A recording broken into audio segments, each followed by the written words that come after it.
Hi, it's Claire.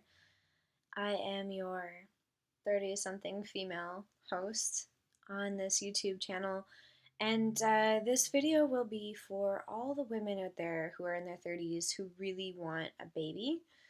Um, and they just like you're single and you're trying to meet someone who has the remote possibility of being your partner who with whom you can start a family. Um, If you've seen my last video, you know that I know how hard that is and how painful it can be to be dating with this pressure and this timeline in your head and all this desire for to be pregnant. You have a desire to be pregnant all the time, and I did. I wanted to be a mom so bad. But this video is this video is almost a cautionary tale, I guess, because if I had known how pregnancy would be for me, I don't think I would have been so keen to just get it started. I was at this point where I was thinking of getting pregnant just with the next guy I slept with, just lie about being on birth control and not ask for any kind of support from him afterwards, just cut ties and rely on my family's help and my friends' help to just be a single mom. That's how badly I wanted a kid.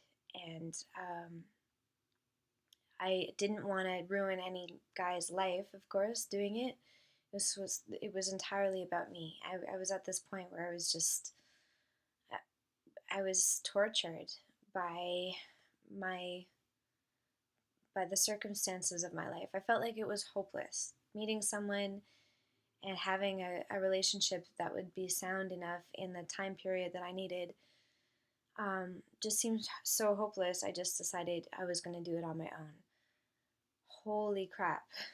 I am so glad I didn't do that. Don't do it. That's my advice.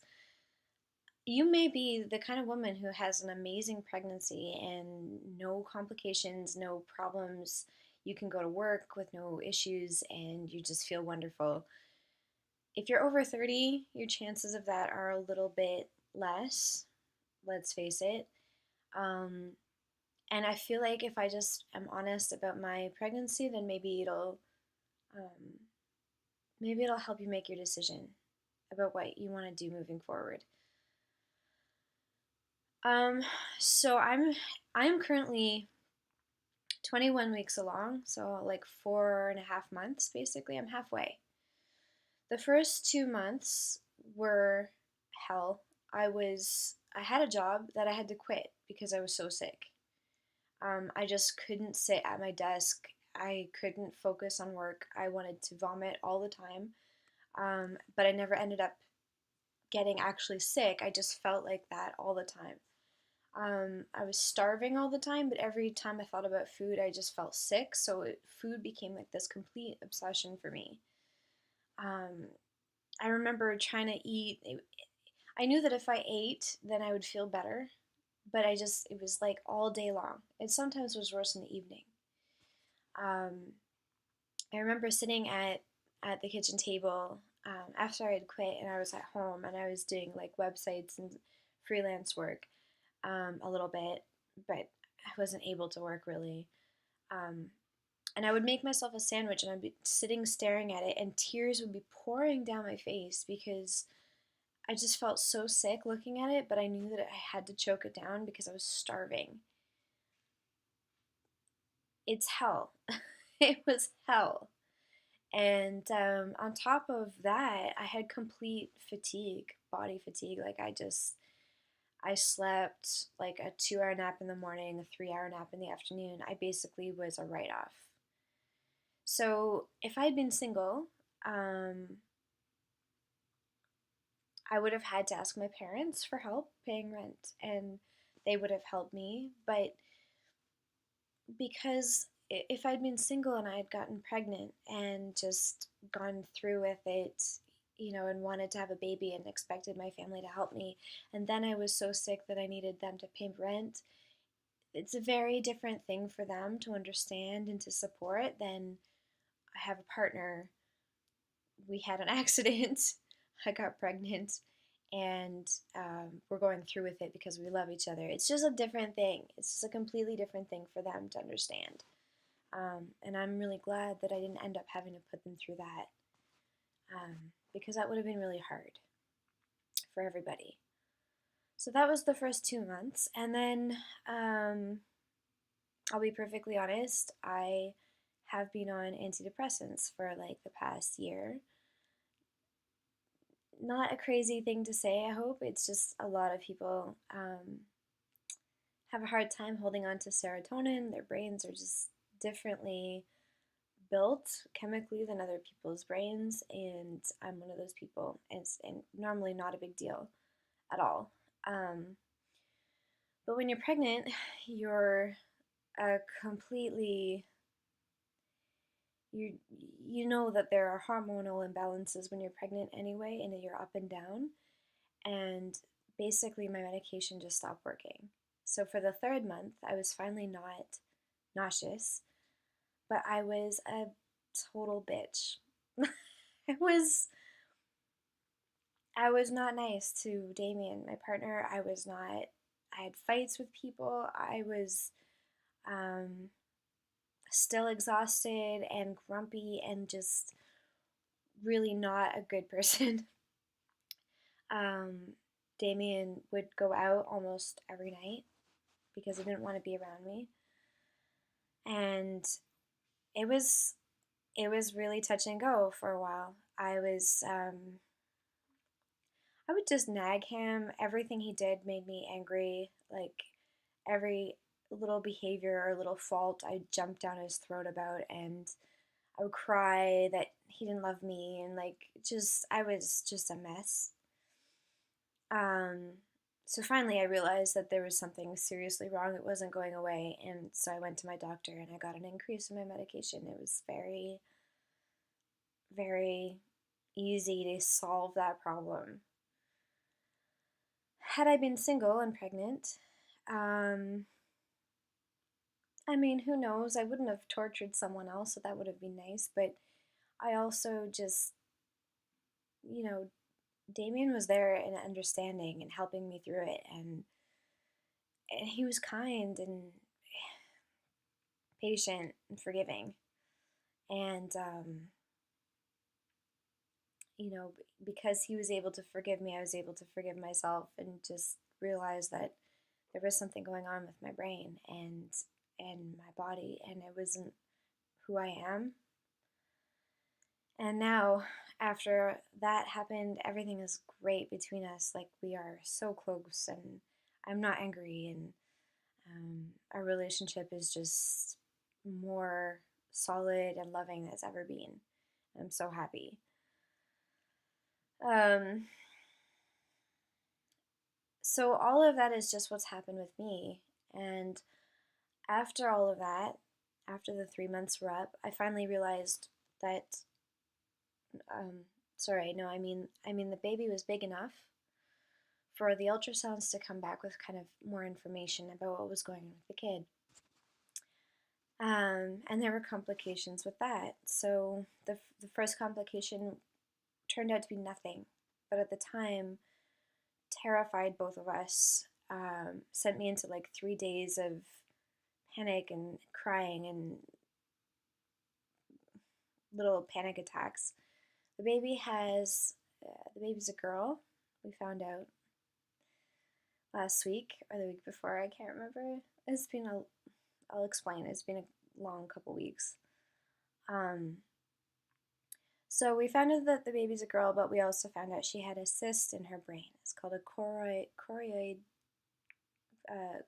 plexus cyst, a CPC, and it's not a huge problem. In fact, the technician who did the ultrasound should not have even told us about it. It's such a small issue, but she did, and well, the internet basically annihilated my sense of security um, after reading about it. And it's yeah, later I talked to my midwife, and she said it wasn't even an issue. Like, she wouldn't even have told me because it's so common. Um, it's just a little bubble in the baby's brain that typically goes away. If it doesn't, sometimes it can lead to something called hydrocephalus, which is also not a huge deal. So, hydrocephalus can be a big deal. CPC can be a big deal, but none of it usually is. And so, anyway, that was a major panic. And then a week later, I found out that I have something called placenta previa, which is when my placenta is below the baby at a late stage. So it's always below the baby when you start out, but then afterwards it sort of goes up to the side um, and is sort of above the kid, hopefully, so that the baby is born before the placenta. So I have been put on pelvic rest and told to be very careful for the next 8 weeks, and hopefully the placenta will go up and everything will be fine. But if it doesn't, if it stays where it is, I'll have to have a C-section because if I go into labor, I could hemorrhage and die. So that was much more worrisome than the CPC cyst in the baby's brain. And pelvic rest is no joke. You can't lift anything. You can't have sex. You can't do like strenuous activity. And I don't know. I'm still tired. I have no idea whether that has anything to do with the placenta previa, but since my pregnancy started, I'm just tired. I'm tired all the time. And I'm napping, and I'm not as productive as I used to be, and I have baby brain, and I have all of those things and hormones. So here's my point. Don't do this alone. Like, even though it sounds like I'm going through a hard pregnancy, it's actually all of the things I'm talking about are pretty normal. Complications or minor complications to major complications are pretty common.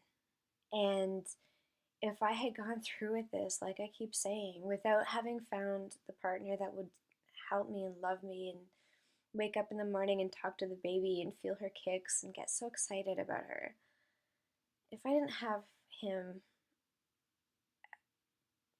I don't know. I don't know if I'd still be pregnant. I might have had an abortion, to be honest, because I was so sick and I was so broke because I couldn't work, and if I didn't have his income, if I didn't have his support, like, and I think about all of the dudes that I was dating before I met him, just the jerks.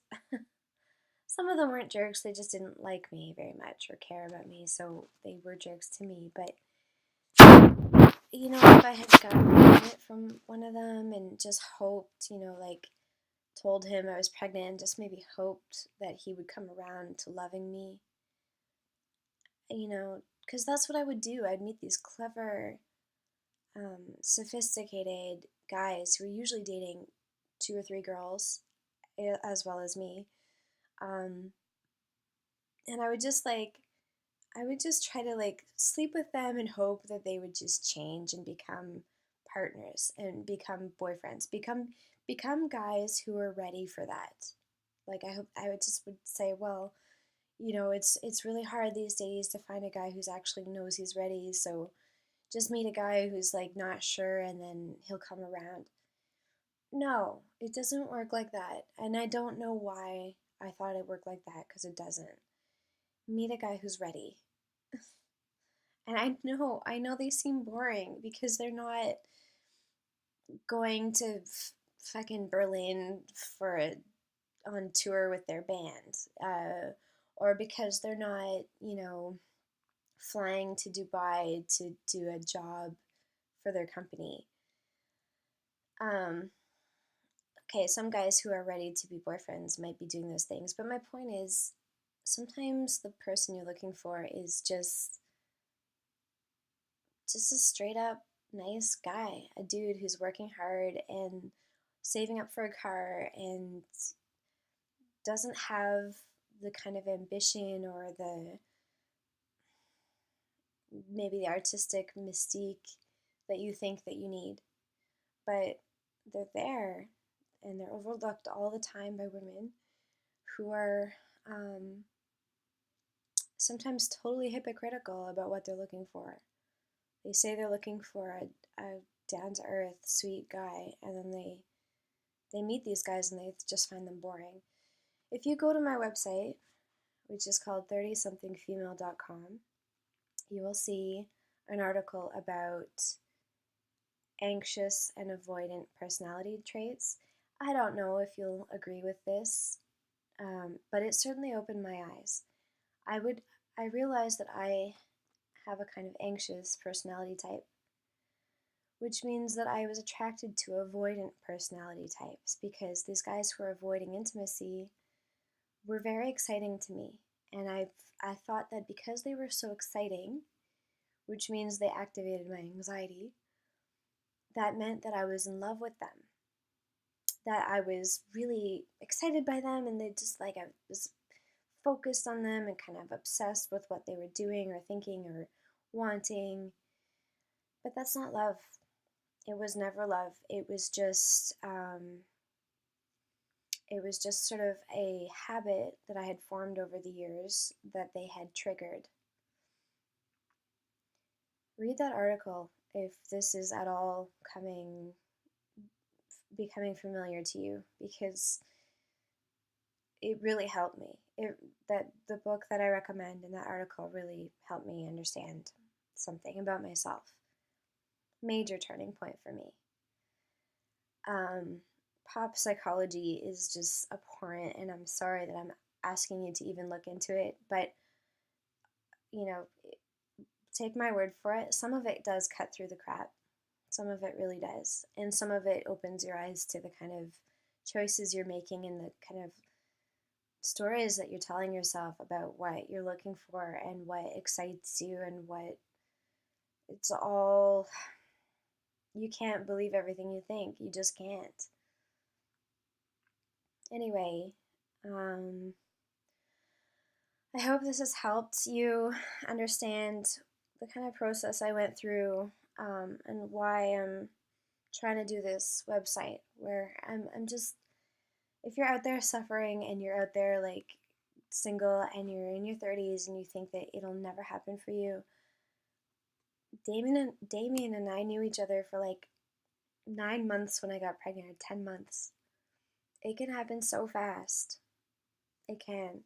You can meet the right person and you can fall in love, and everything is just so easy when you meet the right person. You're not worried about your skin or your hair or your age or you're not worried about sounding stupid or bitchy, or you're just accepted and you're loved. But you can't get there unless you're ready. You can't be accepted and loved until you are accepting and loving. Like, the things that I was doing, thinking that I was putting out the right message, that I was a good person, I wasn't. Just, they were ridiculous things. Like, you don't have to be fun loving to be loved. I think that was the biggest thing that I was doing, is just making all of these mistakes and thinking that that's what guys wanted, or that's who I was.